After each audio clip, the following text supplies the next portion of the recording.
Est-ce que vous vous êtes déjà demandé quoi de plus vous devriez faire pour grandir dans votre vie spirituelle? Eh bien, aujourd'hui, le Seigneur, dans son Évangile, va répondre à cette question.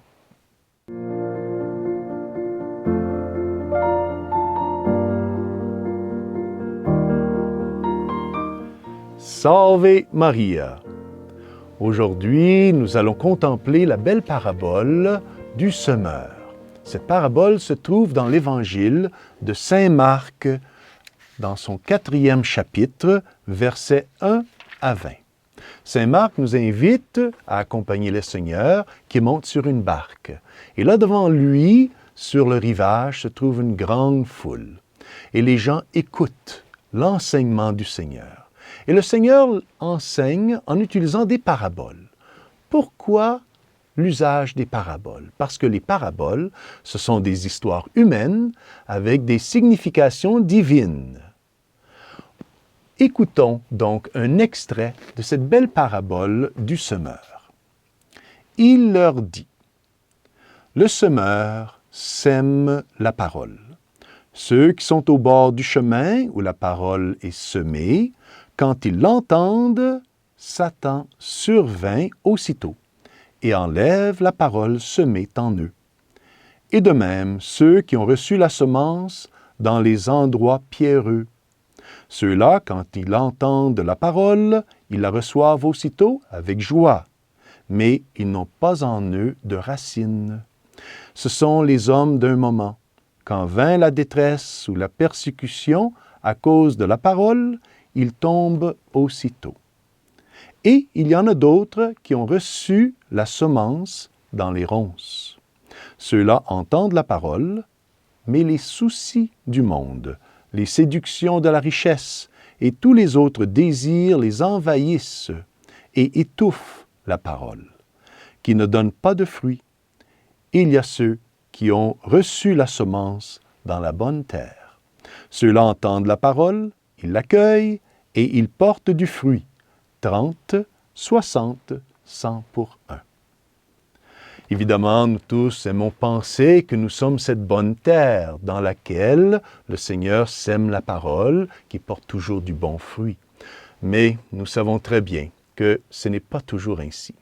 Il y a, oui, des bonnes journées où nous sommes sensibles et nous accueillons et nous répondons bien à la parole, à la grâce de Dieu, et alors nous faisons des actes de charité et nous sommes patients. Mais il y a aussi des journées qui sont moins bonnes. Ce sont enfin des mauvaises journées. Et le secret donc, c'est de faire en sorte que les bonnes journées soient très nombreuses et les mauvaises journées de notre vie soient moins nombreuses. Alors, comment faire pour changer ainsi de façon à avoir toujours des bonnes journées et jamais des mauvaises journées? C'est à travers le Saint-Esprit. C'est le Saint-Esprit qui va nous inspirer, qui va nous guider, qui va nous aider à toujours bien répondre à la parole, à la grâce de Dieu.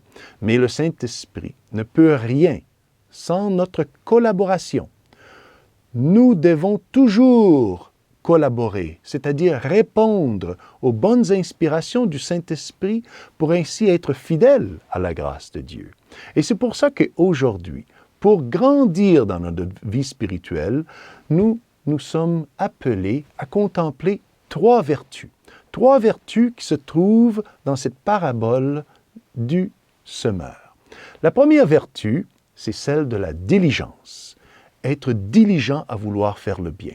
Remarquez, rappelez-vous que le semeur, il passe et il sème sur le chemin, sur le bord du chemin.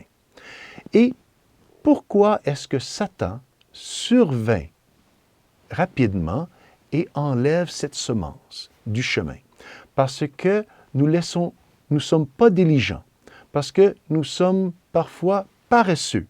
Nous voulons enfin remettre au lendemain le bien que nous pourrions faire aujourd'hui.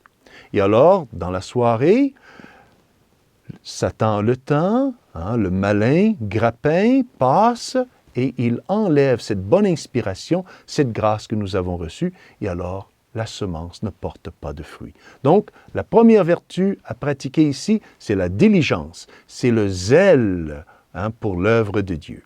La deuxième vertu que nous sommes donc invités à pratiquer, c'est la persévérance. Alors, le semeur passe, il sème sur un terrain pierreux et on accueille la parole donc avec joie, dans un moment avec joie. Mais aussitôt que viennent les persécutions, que viennent les tribulations, la racine, comme elle n'est pas encore très profonde, eh bien, nos bonnes résolutions tombent à terre. Ça, c'est un manque de persévérance, parce que nos vies, souvent, sont pleines de petites pierres, de difficultés. Mais si nous pouvions persévérer à recevoir la semence et donc, à travers la prière, à travers la pratique des sacrements, donc nourrir cette petite semence de façon à ce qu'elle puisse faire sa racine et atteindre la bonne terre qui est dans le fond de notre âme, alors nous serions toujours donc fidèles à cette semence, même si nous la recevons à un moment pierreux de notre journée. Donc, la persévérance, importante.